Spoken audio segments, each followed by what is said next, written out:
Excellente journée aujourd'hui, le 13, dans le mois Av. On est une paracha Vaïtranan où on va lire les 10 commandements.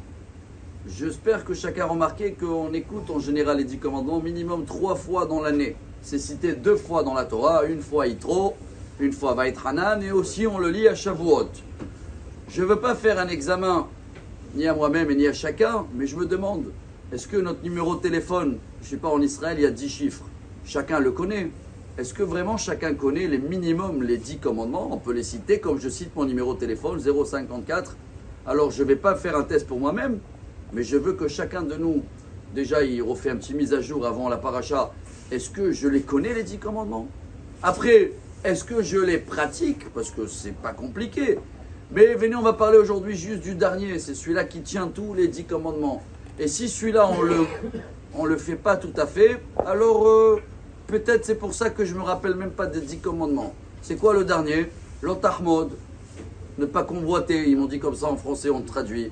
Et la Torah elle détaille, l'otahmod, eshetrecha, vetoro, veshoro, vachamoro, vechol, asher lerecha. Donc, selon la Torah, on ne doit pas convoiter tout ce qu'il y a à l'autre. Et il y a les détails, ni son travail, son 60 euros, ni sa voiture, ni sa femme, ni rien du tout. C'est faisable d'abord. Ibn Ezra, Rabbi Avraham Ibn Ezra, il a vécu dans l'époque du Rambam, il y a 800 ans en arrière. Lui, il nous a donné un petit exemple pour comprendre toujours et à chacun choisir quel côté dans l'exemple il veut être. Il y en a deux. Il y en a le prince et il y en a la princesse, allez, et le paysan. Voilà. Et la princesse, elle a fait une tournée dans la vie. Le paysan, il n'a jamais connu qui que ce soit, il n'a jamais vu ni un roi ni une princesse. Quand il a écouté qu'il y a la princesse, il est sorti pour la voir quand elle passait comme ça.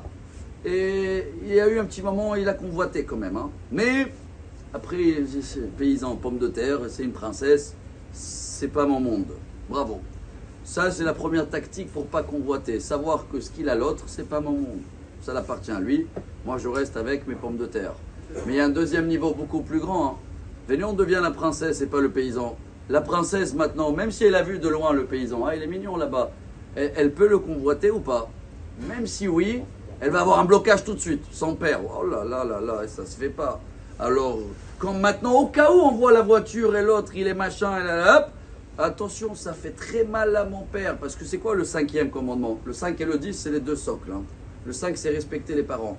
Quand un père, il voit que entre les frères, papa, pourquoi tu lui as donné un bonbon? Pourquoi lui ça? Pourquoi? Le père, il supporte pas. Quand on a un manque de respect des parents, ou quand on reste des enfants pendant des années, des fois on reste des enfants pendant des années, parce qu'on parle entre nous, t'as vu, il a fait ça, pourquoi il m'a pas dit ça? Pourquoi il n'a pas fait ça?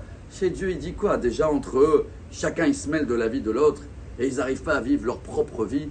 Ne pas convoiter, en fin de compte, c'est de ne pas voir ce qu'ils ont les autres. Ça ne me regarde pas, ce qu'il a fait, il n'a pas fait, il a acheté, il a vendu, Je vis ma vie.